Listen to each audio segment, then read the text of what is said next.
Welcome to your ultimate pit stop, Piston Pundit. The 2025 nickel tariff war has ignited one of the fiercest clashes between Washington and Ottawa in decades. A 20 to 30% duty on EV metals, especially nickel, sent shockwaves through Detroit's battery belt, inflating costs and pushing EV prices beyond reach. Canada, once America's steady supplier, retaliated, redirecting exports to Europe and Asia while fueling its own industries. Now, with whispers of tariff exemptions surfacing, the battlefield shifts again. Buckle up. Here are the pivotal moves, sharp counterpunches, and what this showdown means for the future of EVs and the auto world.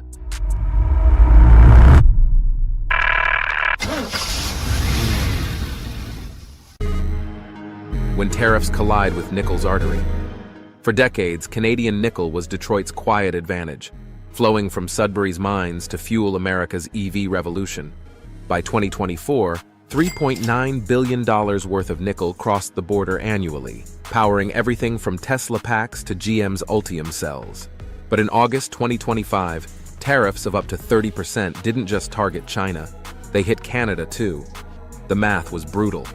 Each NMC 811 SUV battery needs about 38 kilograms of nickel, roughly $775 per pack. Add a 30% tariff, and costs jump nearly $250, slicing GM's EV margins from 10% to barely 8.5%. Scale that across production lines, and billions vanish overnight. Consumers felt it fast. Analysts warned of 94,000 fewer EV sales in 2026 as prices climbed. Ford's F-150 Lightning, once forecast at $67,500, now pushes $72,500, out of reach for many households. Gas trucks suddenly looked like bargains again.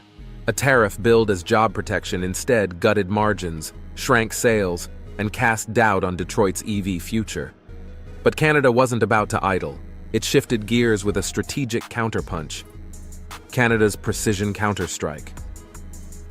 Ottawa skipped the podium drama and went straight to policy. In July 2025, 4 decisive measures reshaped the trade battlefield. First, a 15% export tax on raw nickel ended decades of duty-free access for U.S. cathode makers.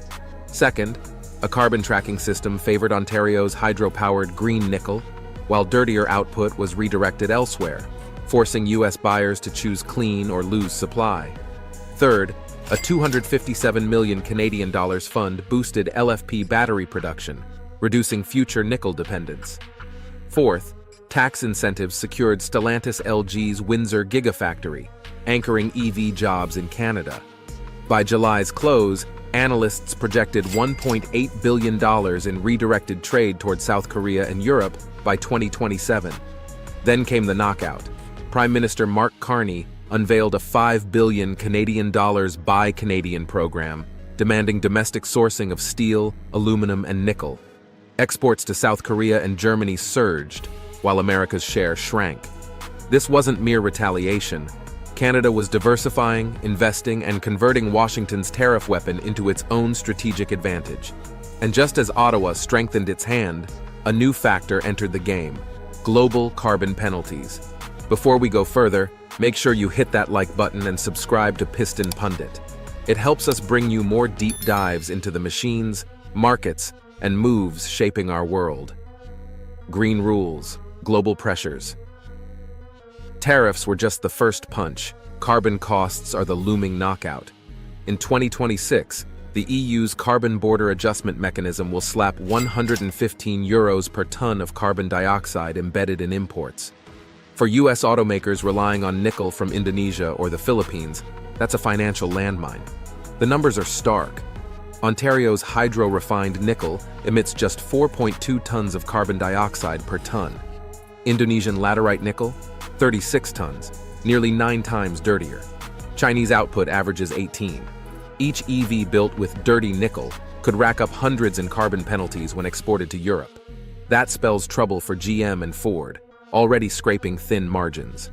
Europe, one of the fastest-growing EV markets, could slip away.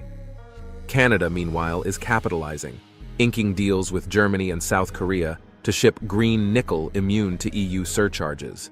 Layer in Russia's war, Indonesia's environmental baggage, and China's refining dominance, and Washington's tariffs look like a diplomatic blunder. The US risks costs at home or penalties abroad, while Canada plays the smarter hand. But just as the walls closed in, a sudden twist cracked open a possible path to exemptions. Tariff turns, exemptions on the horizon. Just as tensions peaked, a new twist appeared. On September 5, 2025, Trump signed an order creating tariff exemptions for aligned partners under reciprocal trade deals. Nickel was on the list, but Canada, despite being America's #2 trading partner, wasn't guaranteed a slot.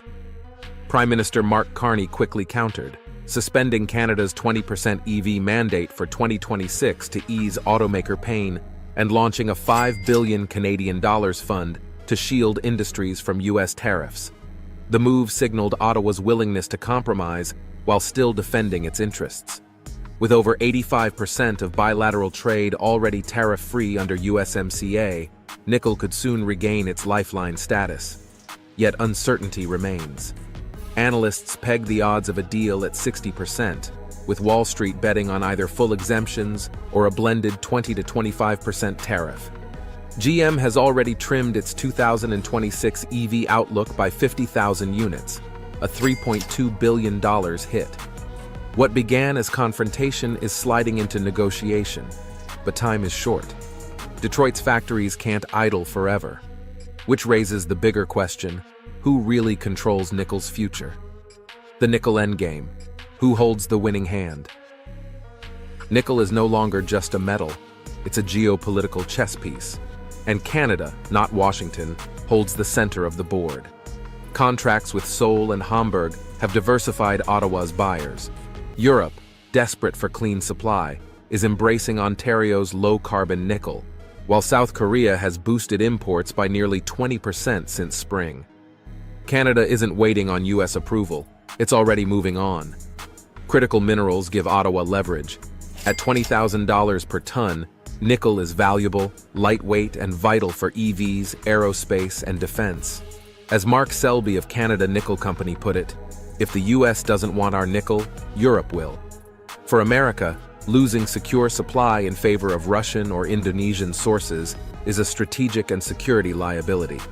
Defense contractors, reliant on nickel-heavy jet engines, are sounding alarms. Meanwhile, rising EV prices risk turning electrification into a luxury badge, not a mainstream shift. Canada has safeguarded its role as green supplier of choice, while the US risks losing both competitiveness and confidence. And that brings us to the verdict: the nickel gambit. Canada advances, US at the crossroads. What began as a tariff meant to protect American jobs has instead ricocheted through Detroit, pushing costs higher and threatening EV sales. Canada, rather than folding, doubled down, diversifying exports, investing in cleaner tech, and wielding nickel as both shield and sword. Now exemptions are on the table, and the US faces a choice: partner with its closest ally and stabilize the EV supply chain, or cling to protectionism and risk ceding the future to Europe and Asia.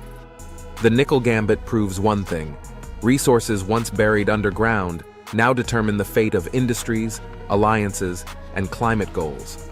The road forward is still open, but only if Washington remembers that allies don't belong on the enemy list. Now let's hear from you. Do you think Washington will grant Canada the tariff exemptions, or will the standoff drag on?